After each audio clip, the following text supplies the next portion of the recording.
Hi, I'm Patty Rappa here at Past Campus in beautiful Silicon Beach. I am here with the lovely Darya and Julie from Chick Launcher. Welcome, ladies. Thank you. You guys have some great things going on. Tell us more about the how Chick Launcher even came to be. You know, I started a women's networking group back in 2008 because I've always been very passionate about the economic empowerment of women, called Broad Circle, and we have 4,000 high-level professional women in that group. And so a couple years ago, Julie hosted a little meeting for that group of a smaller group of women, and a lot of the women around the table said we should be doing more to support female entrepreneurship with capital, connections, resources, because that's really the way to transform wealth for women. And so that was really the launch of Chick Launcher. That's how we came up with the idea. So, how did you two meet and decide that this was a concept you wanted to see come to fruition? So we met through Broad Circle. I was invited to speak on a panel on crisis communications, and discovered this group of wonderful professional women in LA that I didn't know existed. And so I felt a strong affinity to the group. And part of what Broad Circle events are about is helping women build their networks. And so Darya went around the table and said, how can we help you move your business forward? And at the time I was in charge of investor relations for a company in Santa Monica named Demand Media. So I really wasn't seeking to move my business forward, but Darya said, so what are you interested in? And I said, well, I'm really interested in Silicon Beach, everything that's going on in Santa Monica on the startup side. And that was the germination that led to her inviting me to host a small session led by an internet analyst that I work with on Needham, Laura Martin, who this sort of just gelled over a couple of different sessions and got us more and more focused on, well, we can help women at the startup end. Just like we were helping women get in the C-suite, get on board seats, what if we help a woman CEO build a successful company? That can be just as powerful, if not more. Absolutely, absolutely. And so now, what are some of the challenges along the way that you've encountered in developing Chick Launcher? Honestly, it has been a thing that kind of came together like magic and succeeded. So we haven't had a lot of bumps in the road, but we had relatively low expectations. So we started it last year, and we just put it out. Our other two partners, Laura Martin of Needham and Renee LeBran of RC Fontes, a VC firm. And we said, let's see who applies. We got 55 applicants, and we were skeptical about the business plans. We thought, well, I wonder what the quality of the business plans would be. As we reviewed, we found 13 phenomenal applicants, or maybe 12 phenomenal applicants. And then we went to the semifinal rounds, and we invited some of our venture capital friend guys usually. Now everybody else is a female, but the capital sources were, some of them were male, came, and they thought like the quality of the applicants was really phenomenal. We ended up with 5 really killer businesses. So having gone through that kind of magical, really fun, high energy, exciting event last year, we were really psyched to do it again this year. So the challenges I think this year is we'd love to grow the cash pot for the winner, and we're really doing through corporate sponsorship, and it has been challenging to get that. But I think that what's exciting is that there's a lot of interest in risk capital investing among women, and that is what we're educating towards through these events. So I see that rising. We'd like to see a little more corporate sponsorship. That's the challenge. Do you feel that the corporate sponsorship is due to interest or lack of there? I mean, due to interest? Is it more about the idea that, this is something new, maybe? I think it's awareness, and that we're new to the scene. And what I'm learning by rolling up my sleeves and getting out there trying to build partnerships is there's a lot going on in Los Angeles to help startups, but it's very fragmented. And some of the sponsors that would be logical sponsors for us have already made some commitments for 2014. But they're getting to know us, and they're understanding what value we bring, and our reputation is very strong because we do have these professional women, and we're actually giving our time and services and education for free to the entrepreneurs. There's no charge to apply. They can come to our networking events for free. So people are starting to get to know us in a positive way, but we're building awareness this year. And some of the sponsors that couldn't commit this year, I think will commit next year on a cash level because it was too late to get them for their budgets this year. So it's not so much that they don't want to participate, it's just maybe a little early in the game for some of them. Yeah. That's encouraging. Yeah. Yeah.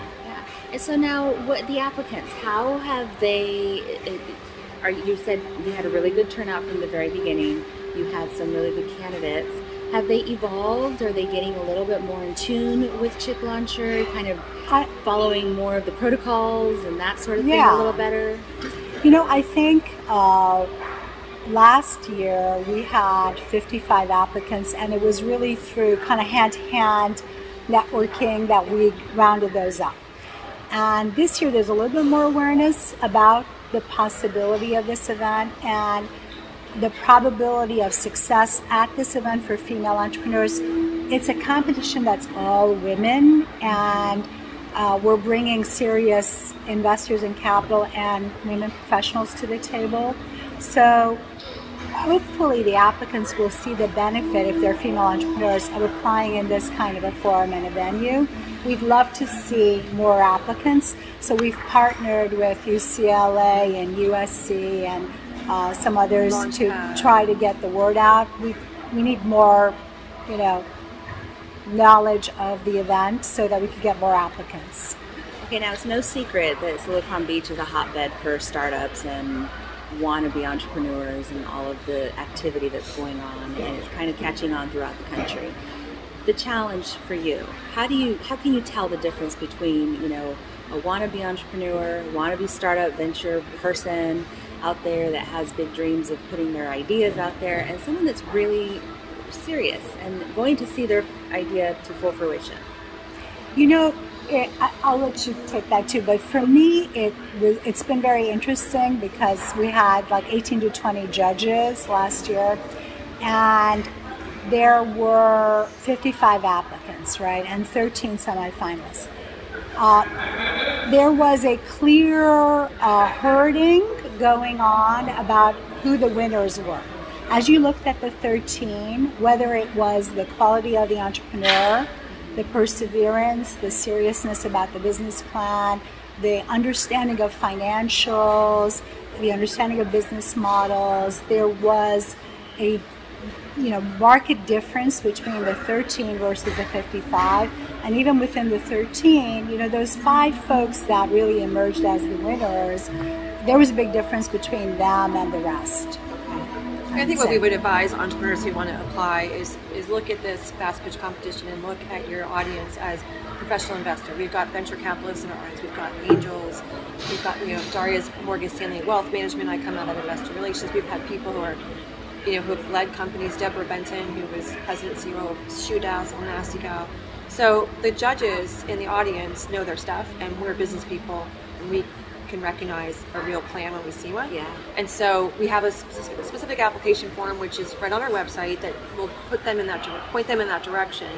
But really, by the time they get to that fast pitch competition, we know who's got the best qualifications to be a successful growth company. And one of the things we're adding this year is actually, once you get to the 13 finalists, there's a 2-week window between being named as a finalist and actually pitching on the fast pitch, which is a 5-minute pitch and then Q&A roundtables. So we are going to have mentors help. They're going to partner with each of the 13 and help coach them on their pitch to refine it, so that when they come to that day, that they're having their best, bringing their best stuff. One thing I wanted to mention is that we see Broad Circle, which is this 4,000 women in LA who are serious, distinguished professionals, high-level women, as our bank.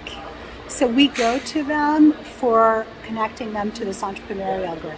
So last year we were able to find in-industry mentors for our top 5 candidates, so CEOs of companies that had basically done the business or knew about the business and could advise them and help them. And that's our bank account, and so it's also great because you're engaging that community of women that are self-made professionals, have their own capital and money, to think about female entrepreneurship as a sector that they want to support and grow, because the numbers aren't pretty for female entrepreneurs. 7% of venture-funded companies have female CEOs, and all the other percentages in the teens of female leadership and all that. So fabulous. It's good to know that there's definitely it's not just about the money, there's also a very solid structure with that leadership and the mentoring. That's such a huge piece of it, don't you think? Absolutely. I think if you look at what makes us different, besides just the fact that we're focusing on women, is the Broad Circle Network and the caliber of the judges, the advisors, the network, the connections you make.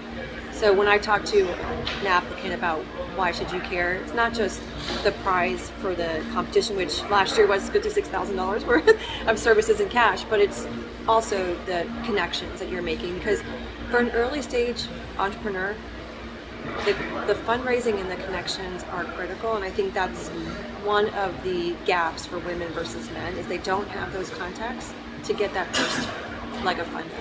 And we made some introductions last year, and you can talk to some of our success stories that made us feel really, Darya and I felt over the moon, proud that we had some part to play in connecting the entrepreneurs. You want to talk about Meredith? Yeah. So we had these 5 amazing winners basically last time, right? We had one winner last year that basically walked away with the cash, but the 5 were really winners because they got capital, and then that kind of thing, infusion of capital. But one of the companies, Digitour Media, Meredith Valiando, came to the fast pitch off the airplane. She had been on a business trip in New York. She came late. She missed her slot to present at the fast pitch. We had told all the entrepreneurs, if you missed your slot, you're out. She came in, begged to go, and said, I was on an airplane, I ran late, did her fast pitch, and she really kind of blew us away, frankly. We were curious about her business and really amazed about what she had accomplished. At the event was Andrew Siegel from Condé Nast Ventures, and he thought her story was phenomenal.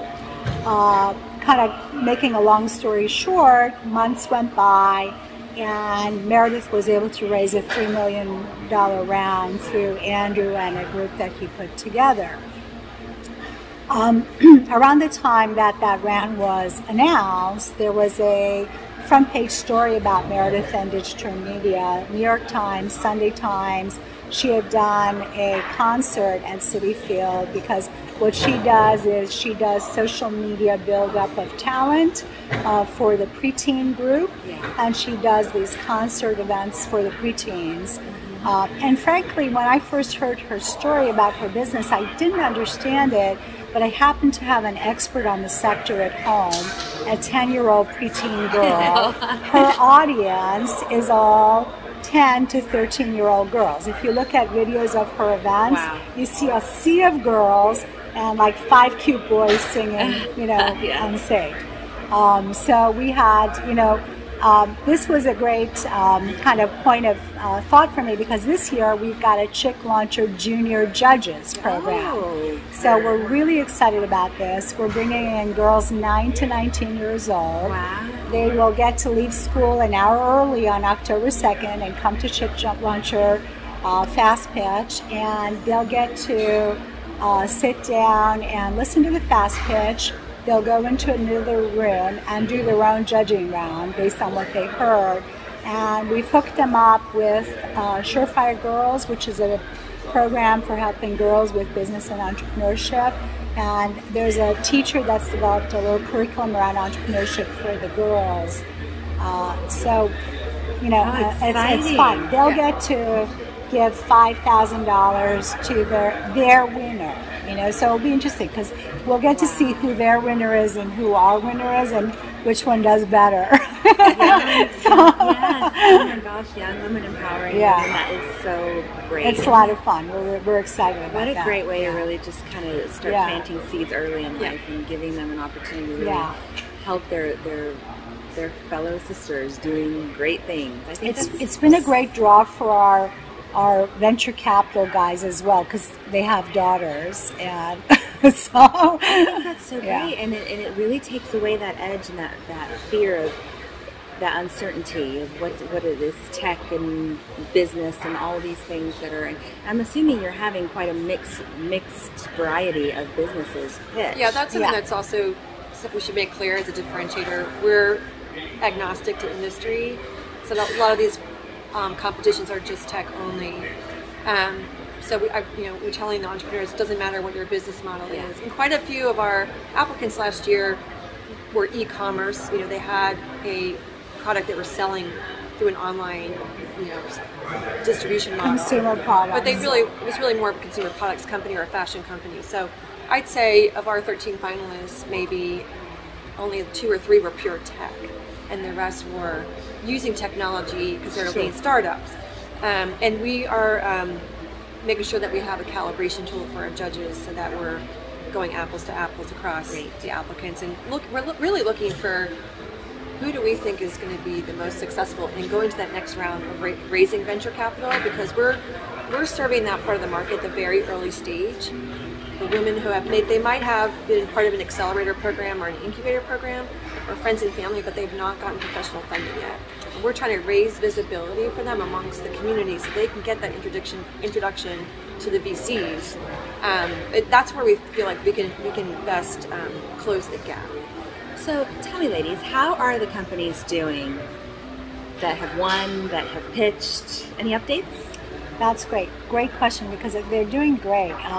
Lola Gets Active was our cash winner last year, and they make sportswear for plus size women that is perfectly fitted. It's the Lululemon of plus size, if you will. And so they are really seeking capital still, working on that. They are in talks with some very interesting partners. The CEO of Fredericks of Hollywood, Linda LeRae, has become a formal advisor to them through the Broad Circle Network. Yeah, so Vadaby Chic is bridesmaid rental, and Kelsey Dorian, as they raised $1 million, I believe, from Pritzker. And she had a Yahoo article run on her company, and was one of those typical entrepreneur stories where she got a flood of brides looking to rent bridesmaid dresses from her and had to scramble to satisfy the demand. I think she got, 18,000 inbounds on that one article. So she's doing very well. And Deborah Benton has become a formal advisor to them. And Deborah Benton, formerly of Shoe Dazzle and Nasty Gal, has become an advisor to Vadaby Chic, so we're really pleased with that. I know, I see Cooper Harris at Clickly, which I believe you might have interviewed. Yeah.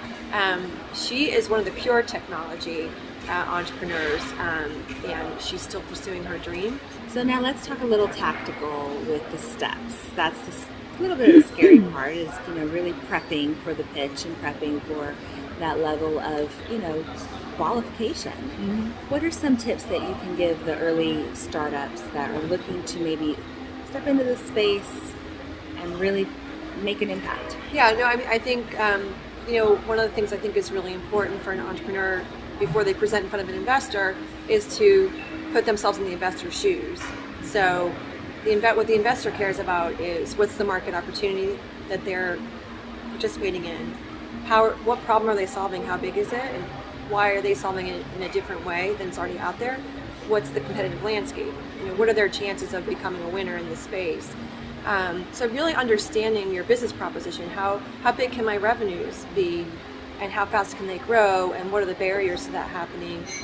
So really thinking like a professional investor. And you can go on SlideShare and pull down VC pitch decks. I mean, it's something that, it's somewhat formulaic, because in a business sense, everyone's got to tell the same story. Sure. And then really knowing your financials. That's something we hear time and time again, that and I don't have any data on this, but we hear time and time again that women are less confident in the financial side of the business, and that's something that turns the investors off. So I think basically, understanding your business from the perspective of an investor, not just as an owner. And then we had great legal advice from Manat, Phelps, and Phillips about thinking about how do you want to set up your corporation. Do you want an LLC or C Corp? And the advice, and this is just, obviously case by case, but generally speaking, you probably want to create a C Corp.